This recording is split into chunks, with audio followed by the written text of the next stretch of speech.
This is a CC Radio podcast. It was just the most massive thing I've ever seen. To tell you the honest truth, I thought, well, we're the only ones left on this planet. Something's happened. We've missed something here. The fear that went in me when I seen it was just like the feeling. I'd say it was fear, but I've never felt that feeling before in my entire life. It's a weird feeling, like you can't explain it when you don't know. You feel like you're being followed, but you don't know what it is. We had two to our right, another one in front of us, another one to the left, and another one just across the road, shaking the daylight out of the tree. All we get was a big red eye. I remember waking up and looking at the end of the bed, and there was a figure there, almost insect-like, and then I blacked out. Welcome to the show, everyone. You are listening to Believe, Paranormal and UFO Radio. My name is Cade Moyer, and thanks for tuning in. If you've had an encounter, get in touch with me. My email address is believe@ccradio.com.au, or you can message me on Facebook at facebook.com/Believe UFO Radio. If you enjoy this episode, there are a few things you can do to help the show. Firstly, you can go to iTunes and leave us a 5-star rating and review, or you can share the show around social media with your friends and family, and that will help us grow. Tonight I'm joined by Maree, and Maree's had a lifetime of abduction cases. Maree, welcome to the show. Hi Kate, thank you. I'm very excited to have you on because we don't really have many abductees on our show, and I think from memory, we maybe had two, maybe three. And it's a very rare thing for people in your circumstances to come forward and talk about it. So I'm very, very appreciative that you've taken the time to come on the show. Oh, look, it's my pleasure. I'm very keen to get my information out there, mainly to help other people who have had these experiences before as well. Do you want to basically take us to the first time that you were abducted to kind of set the tone? Sure. Okay, so I'm just like everybody else, but my normal is I had an upbringing of coming from a psychic family. I've been a medium now for 39 years, practicing medium. And so aliens and that, the paranormal and all that was really my normal. So that was my upbringing. But as a child, I kept having what I would refer to as 3 reoccurring dreams. And one of them was I would wake up throughout the night, and I suppose I may have been 4 or 5, and I would wake up sitting in the lounge room on the lounge, and I would see these 3, what I thought were people, but they didn't look like your average person, and they would be standing in the doorway that led into our hallway. And I felt like I was in a bit of coming out of a deep sleep. Although I was wide awake, everything around me seemed quite surreal. And they would come closer to me, and then they would fade away. It was quite disturbing. But at the same time, I felt very familiar with these, and I will call them people because that's what I thought at the time. So that was the first one. The second one, I would be put into my sister's bed throughout the night. I used to like sleeping in between my parents. I was quite nervous and scared as a child. But throughout the night, my mum would pick me up and would take me into my sister's bed. And sometime throughout the night, I would actually float out of her bedroom window, and we had a huge gum tree in our backyard, and there was an owl that used to live in this tree. And I remember I would acknowledge this owl, which, of course seems quite bizarre, but this is what would happen. And I would float down, and then my next memory would be landing just near the banana tree in the yard, and I would be very fearful, and I would run up the 14 steps up to the back door, and then I would let myself in. So I don't know where I went in between floating out of the window, but then I would land back. It felt like I was dropped off because I remember landing on my feet just near the banana tree, and all of a sudden I would be scared. The third one, which was really bizarre, was I would find myself in a room. So I would wake up, find myself in a strange room, and I would be sitting at a desk, and it had a hard surface. I can't remember if it was wood or not, but I remember it being hard. And I had my arms resting on the desk, and I felt like, my arms were very uncomfortable, but I felt like I was actually morphing.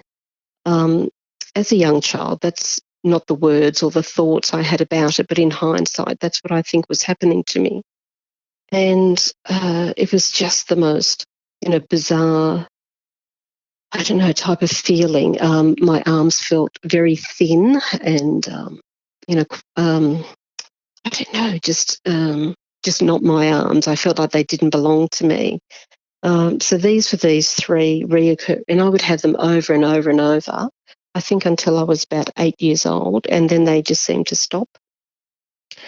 And I'm not sure, at the time I wasn't sure what they were all about, but since I've had so many more experiences since then, I can certainly place them that they were alien related. Wow, that's quite incredible to be, 4 or 5 years old and to remember those dreams since yes. for so long ago, because I know even myself, I have a lot of difficulty remembering anything that was in my childhood. But for you to remember 3 dreams that you constantly had over and over, that's quite fascinating in itself. Yeah, look, I even used to think about it a lot as I was growing up, and speaking to one of my sisters about it. It was just the same 3 dreams over and over. But looking back now, I think I had 3 separate experiences, and I was just replaying them in dream form over and over and over again. And I now believe it's because I was meant to remember them. I was meant to remember that as a child I had these experiences. And it's a little bit like a jigsaw puzzle, and they were 3 pieces, to the larger puzzle. Let's talk about that first dream that you had where you encountered the beings while you're in your lounge room. Did they, after time, do you, or even I guess since your later experiences through life, which we will get to, do you remember any shape or I guess appearance to what these beings look like in that first encounter? No, I don't remember sort of any features about them. I remember their heights. So there were 2 small ones and a taller one. And this coming closer and then moving away again seemed quite like it was all blurry, except my eyes were very, like I was wide awake and I was looking at them. I remember when it first happened, I found myself on the lounge with my head down, and then I looked up towards this doorway, and that's when I saw them. And I think I remember feeling scared or unsure, but yet I felt very familiar. And there was just a tall one, 2 smaller ones. And, see, the thing is I used to say that they were people, 3 people. And recently I had been regressed after an awake encounter as an adult. And the same thing, I was on board a craft in this regression and I was calling these aliens people. So I feel that, they were very familiar to me, and that's how I saw them, just like us. That's quite fascinating. I'm really interested in this second encounter that you had, because there's I guess one thing that really stands out to me that I find to be a common thing in a lot of abduction cases, and that's seeing an owl. Yes. Now, yeah. have you ever experienced anything with owls later on in your life?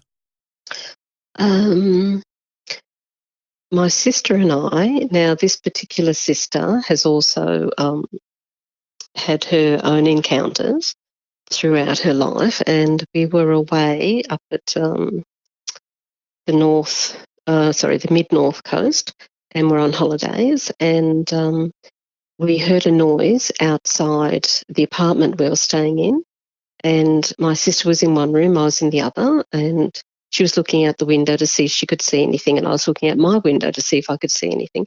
So we could hear each other when we spoke, and she said, "Maree, can you see that owl?" And right outside the window, it was almost like, for us, we felt like it was a warning to be careful.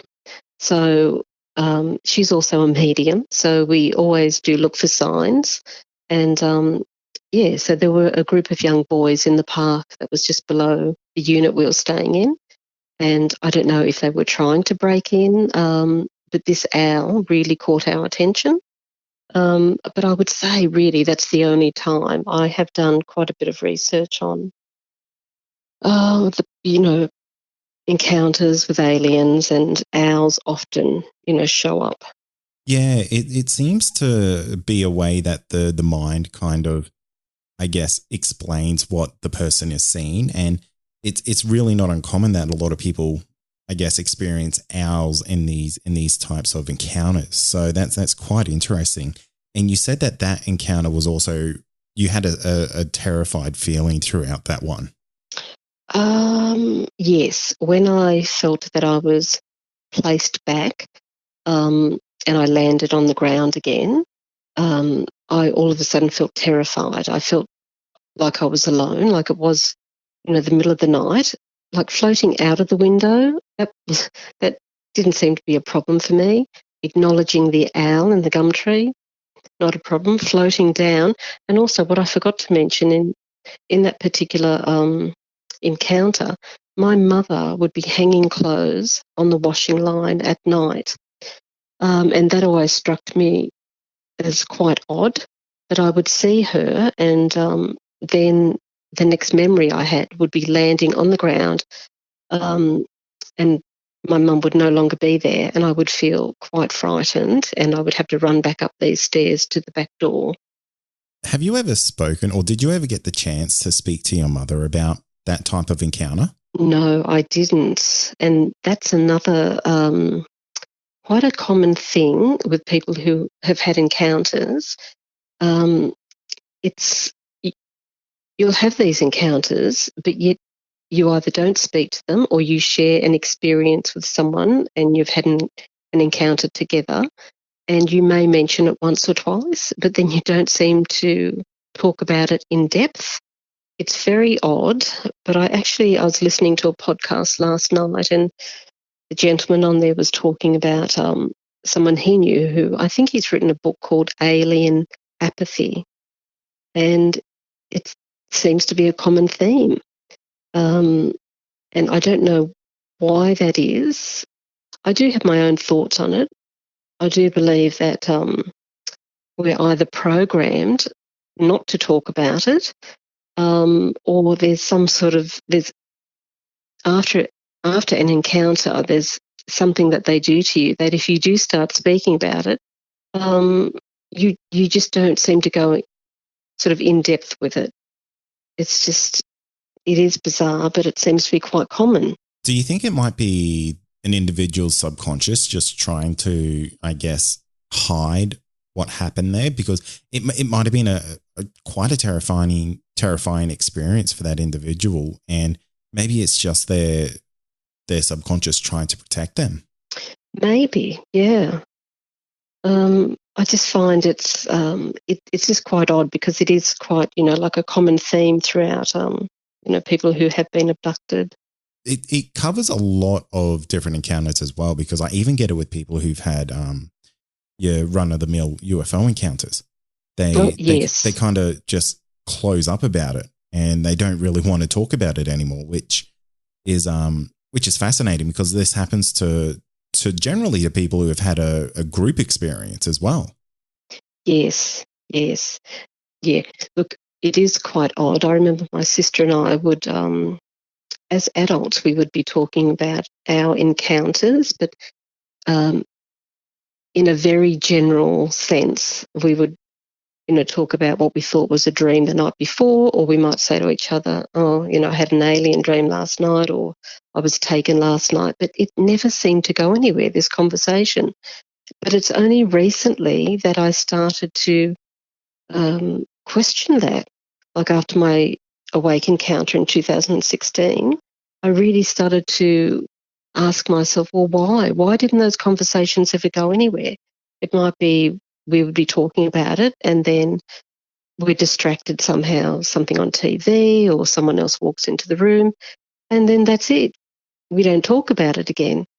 And I remember being at a UFO talk with my sister one afternoon, and someone in the audience asked the speaker what a grey alien felt like. And I leant over to my sister and I whispered into her ear, I said, well, their skin feels cold, but also clammy. And she just looked at me and she said, how do you know that?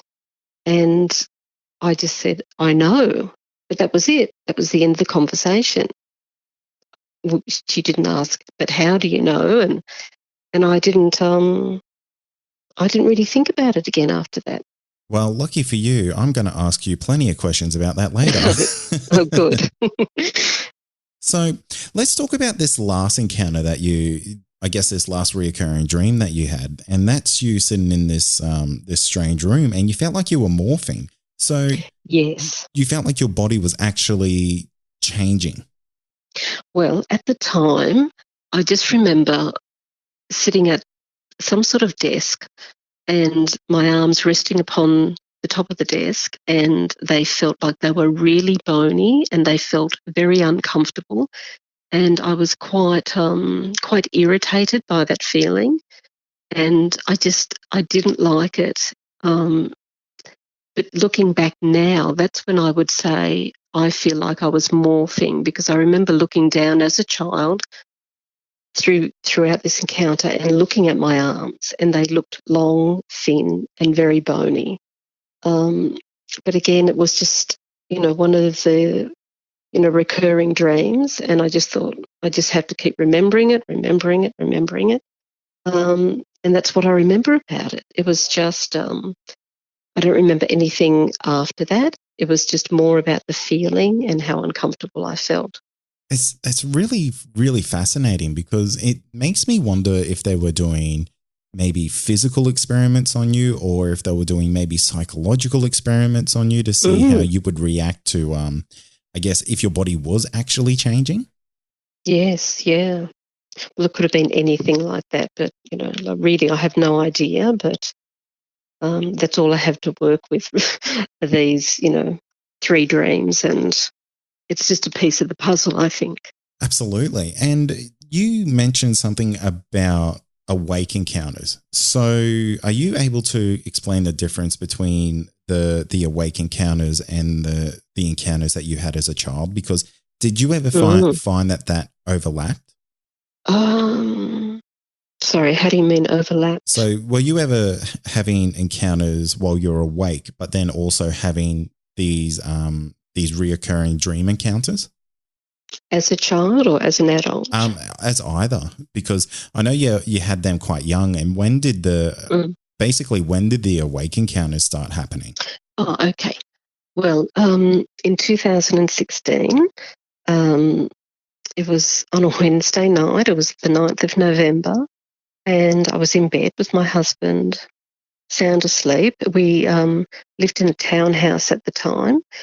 So the bedroom was upstairs and the bed head was just underneath the window, and we had quite a large window. And it was a very leafy, suburban area that we lived in Sydney. And I remember waking up throughout the night and hearing this sound, and I felt really irritated by it and really annoyed. And I said to myself in my head, what is that sound? And it went on for a little bit, and the sound was a very fast sharp clicking sound, but at the same time there was a strumming sound. And to me it sounded like a snare drum, but it was like a like that, but at the same time it was a clicking, and it was very fast. I can't repeat it, myself because it was too fast. But I remember thinking, what is that? And then all of a sudden, it was like I was washed over with this absolute terror. And I knew instantly that it was aliens. And it was like just a knowing, a recognition. And I knew instantly.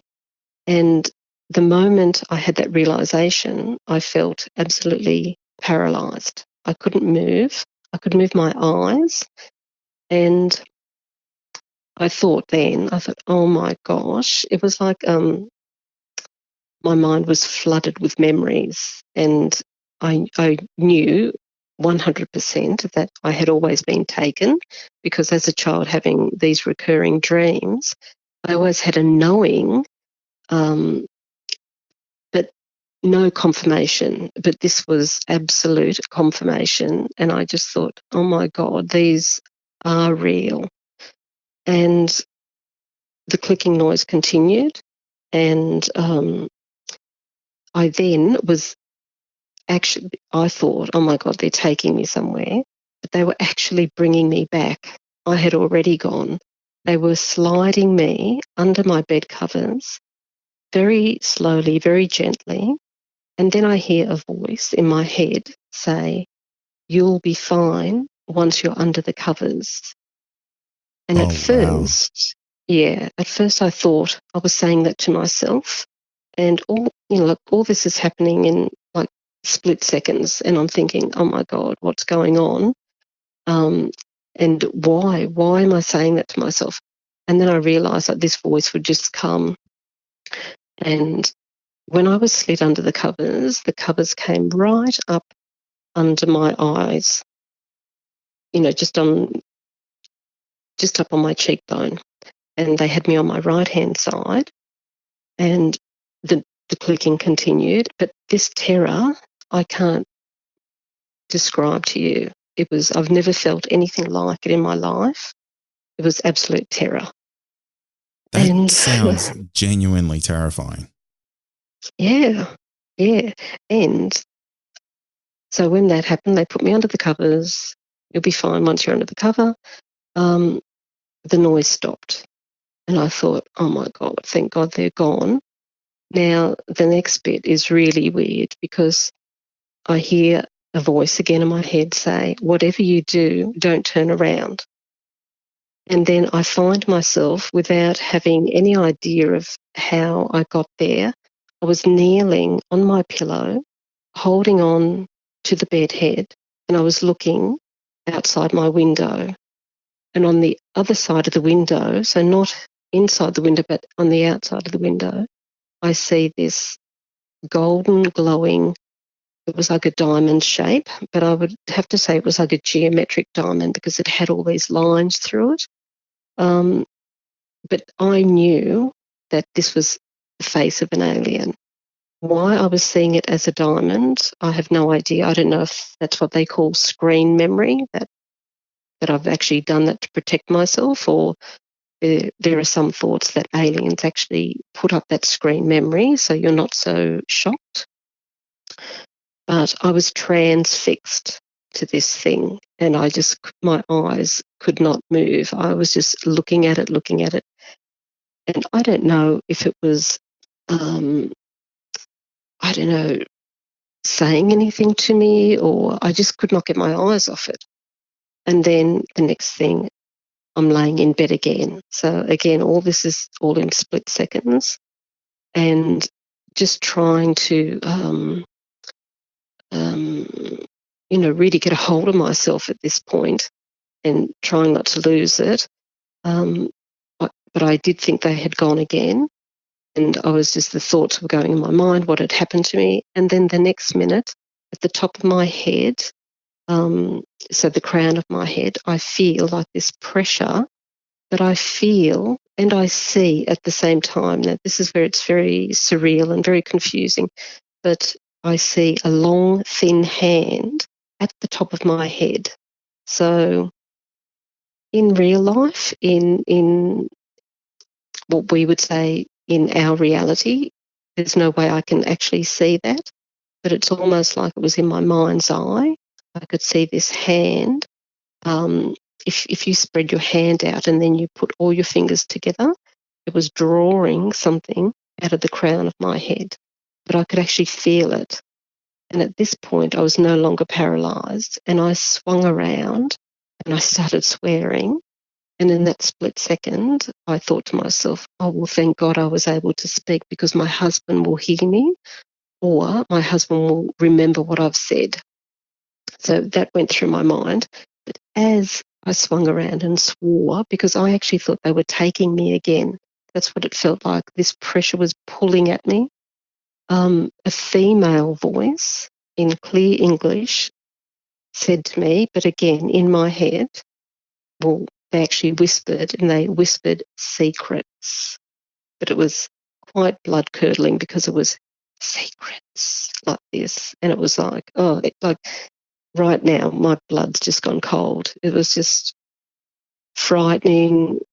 It was unbelievable. And I was just, I suppose, in shock. I just thought, this can't be happening.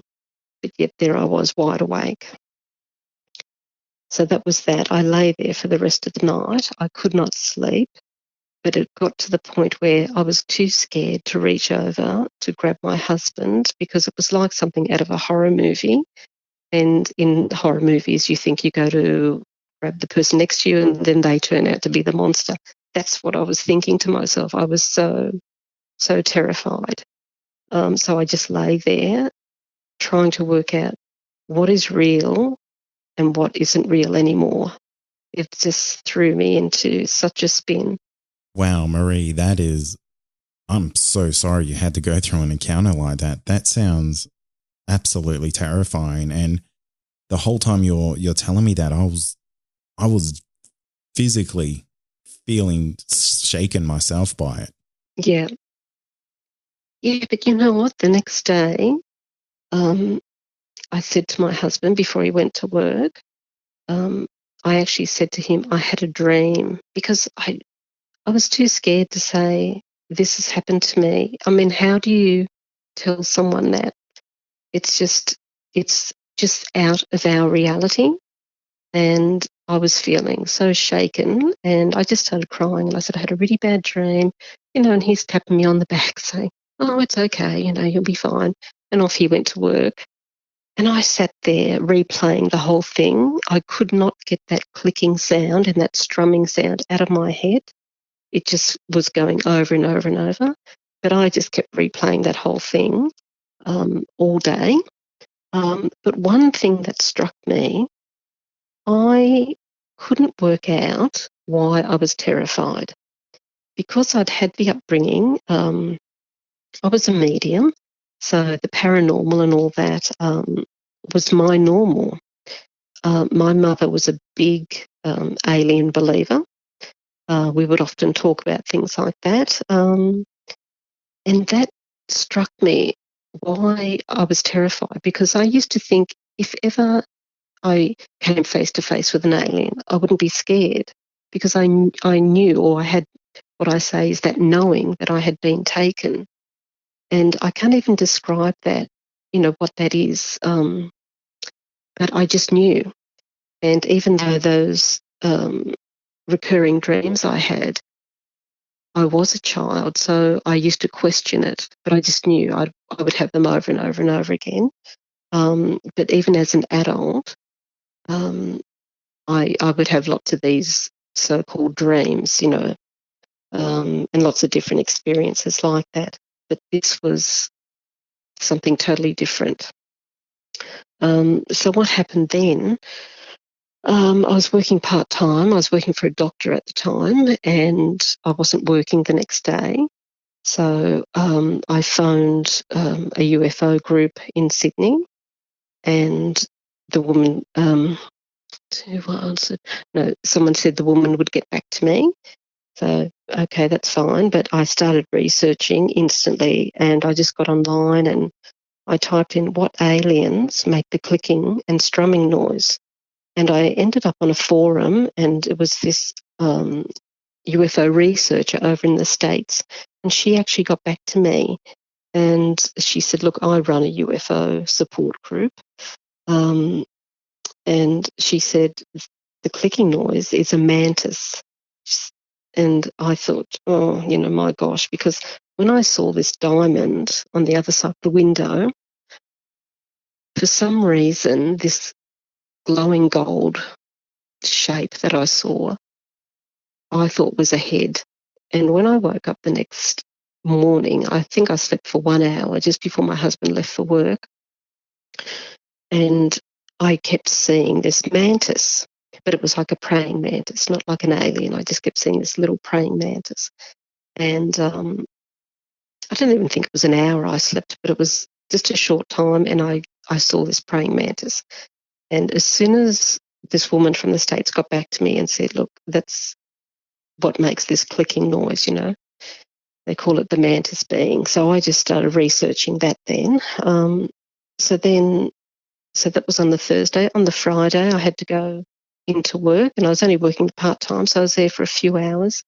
And to go from an awake encounter like that to having to try and get on with your normal life, that was really, really hard for me to do. I was online at work, again, looking up mantis beings and all the rest of it. I could hardly speak to anyone. I could barely do my job that day. And after I left, the woman from the UFO group in Sydney called me, and she said, look, I've got lots of, drawings of, what other people have seen. She said, why don't you come over and we can go through the book and see if, you find this diamond shape. So anyway, we made a date for that. So that was the Friday. So I was also petrified to go to sleep at night. Anyway, I got into bed. My husband and I watched a movie on his laptop, and I struggled to get to sleep, but I did fall asleep. And I don't know what time it was, but all of a sudden, throughout the night, I sat bolt upright, and at the foot of my bed, to the right, I saw two. I can't even describe them. It was very dark in the room, but I knew there were two. Look, I'm just going to say aliens but I don't know what type they were. And they rushed toward me once I sat up, and one of them jumped up onto the bed, but it was almost like a cat or a dog would jump up. It was that, I suppose it was like a double movement, sort of boom, boom, onto the bed. And then they had me by my arms, and I just started struggling and I suppose like wrestling, trying to get away. Now, at no point were they aggressive toward me. It was me I was struggling, I couldn't speak, but just struggling to get away from them and freaking out. The next thing, I could feel from my right foot up along my right leg, it's almost like when you have a general anaesthetic and you feel that wave of whatever it is they give you, it comes up in a wave over your body, and then the next minute you're asleep. I could feel that from my right foot up. And if I looked at my leg, it was almost like I was following it up, because I looked down at my right arm and I could feel it going up across my collarbone, down my left arm, and I was then becoming paralysed. When it got down to my left forearm, I looked and I could see the hand holding my arm, and then I just blacked out, or whatever they do, they put you to sleep. So that was that.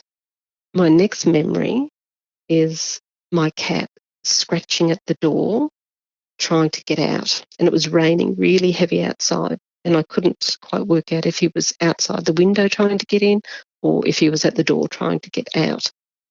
And as I woke up, I was in excruciating pain, all in my lower abdomen. And again, freaking out, thinking, oh my gosh, and then remembering what had happened throughout the night. And I thought, I have to wake my husband up and tell him to take me to the hospital. I was in so much pain. And then I just thought again, Maree, you have to get a grip of yourself because this is really unbelievable. And you have to, I felt like I was losing my mind. And not because I didn't believe what had happened. I was awake and I knew what had happened. But just for my mind to try and comprehend it and then again put it into my reality was nearly impossible. So I tried to calm myself down, and I'm a Reiki practitioner. So I just put my hands there on my stomach and I just started giving myself Reiki. And then that pain went from excruciating to gone. And to me, that tells me it was an energetic thing. So it really wasn't a physical thing. Although I feel wherever they took me that night, they did something which left me in that pain. But then it just went the moment I did Reiki on myself. Do you think that was your body's aura trying to let you know something happened to you?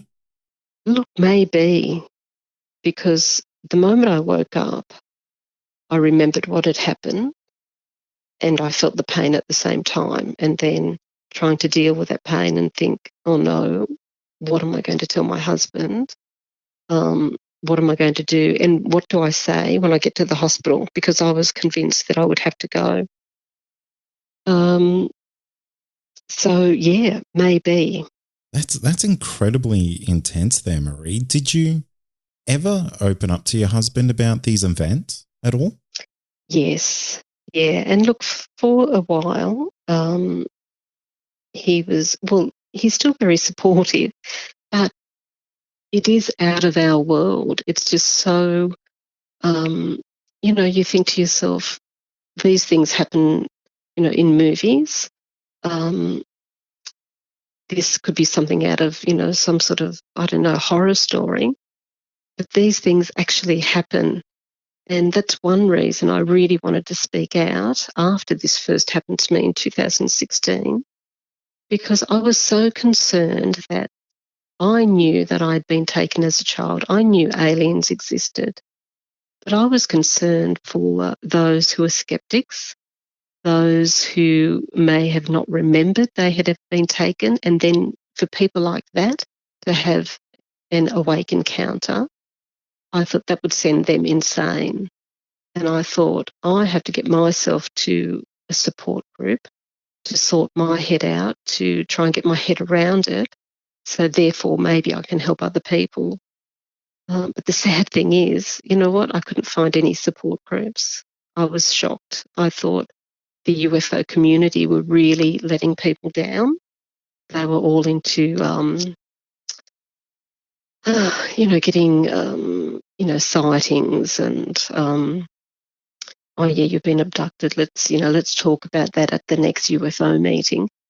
But there was no support for these people, and that shocked me.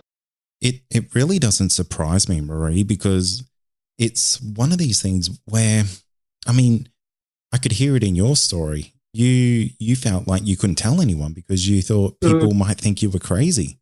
And it sounded like you maybe were even questioning it yourself if what happened was real or anything like that.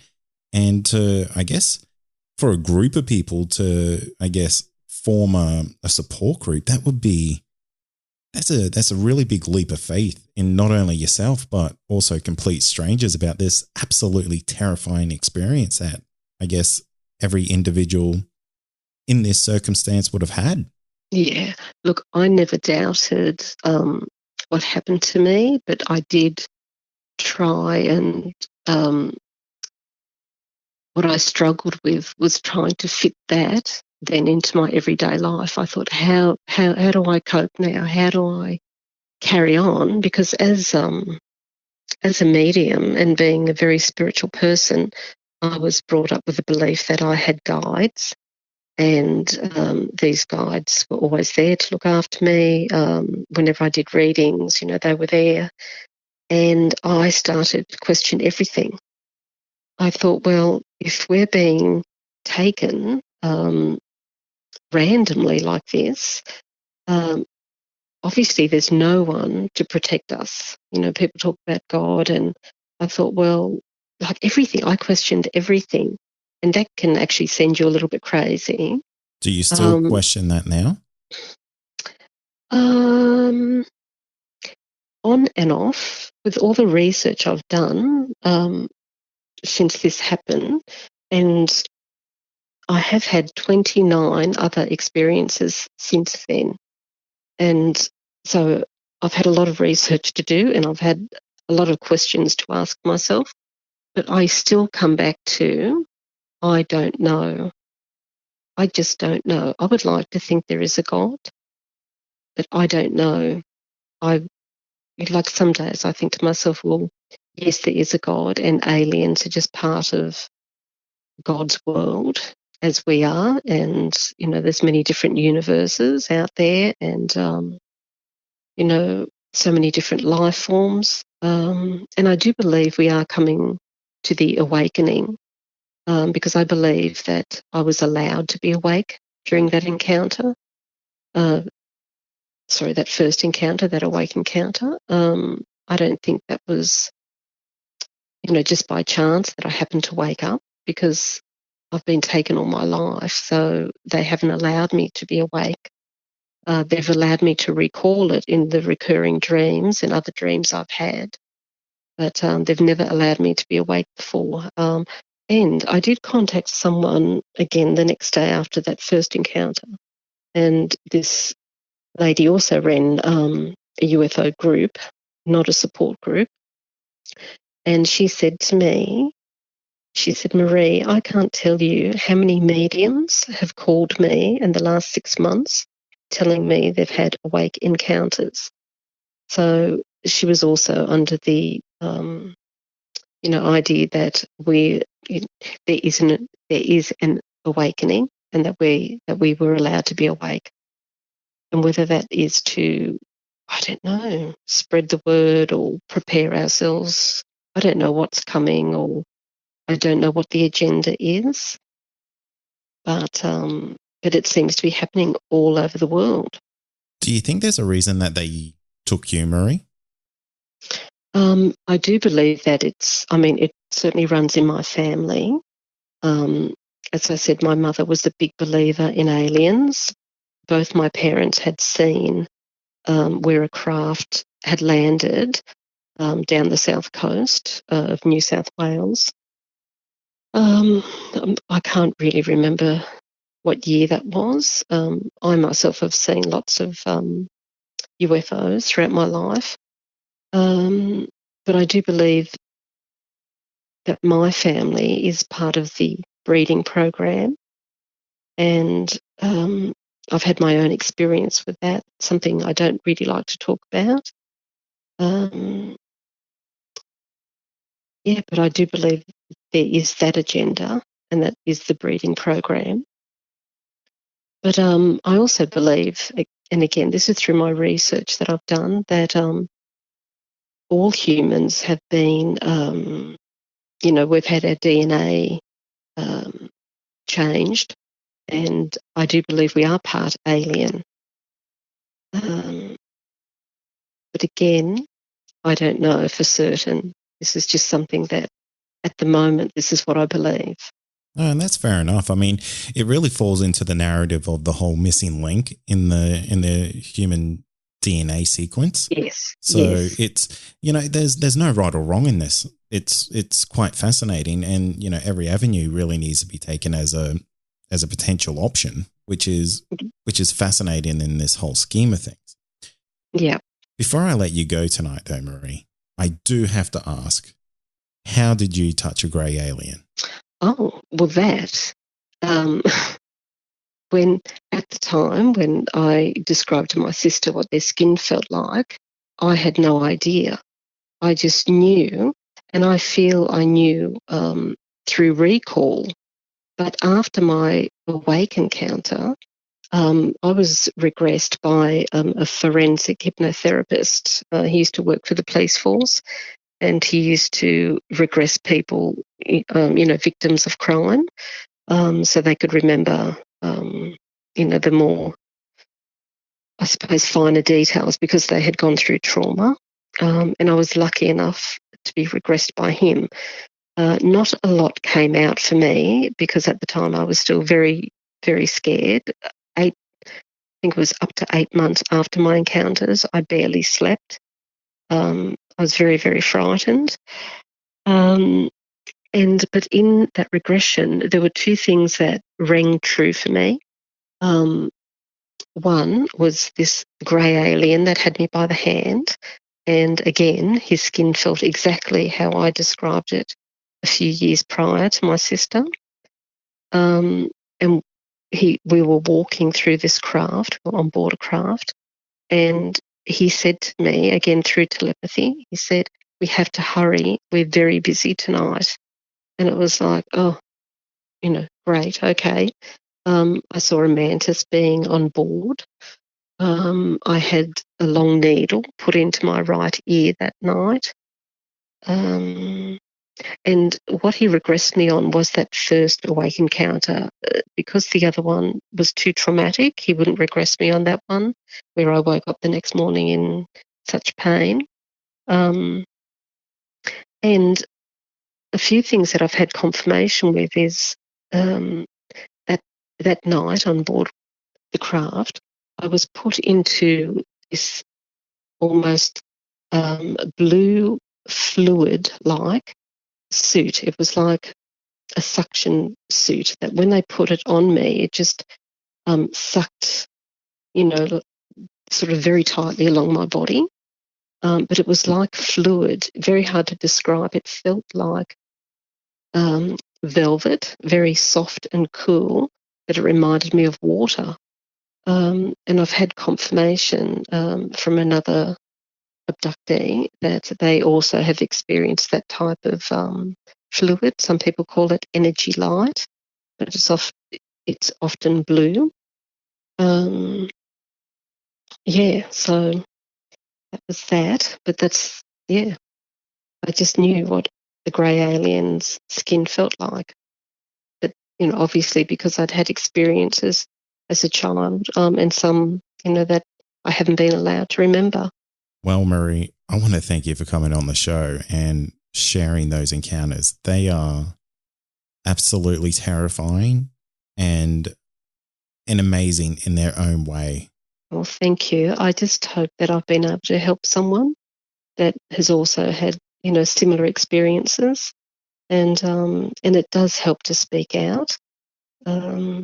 Because it is happening all over the world, and I think it's very important that people don't feel alone with this. So I'd like to thank you for, giving me this opportunity. And that's going to do it for tonight. And remember, if you have had an encounter, get in touch with me. My email address is believe@ccradio.com.au, or you can message me on Facebook, and that's facebook.com/believe UFO radio. Until next time, stay safe, and you've been listening to Believe Australian Paranormal and UFO Radio.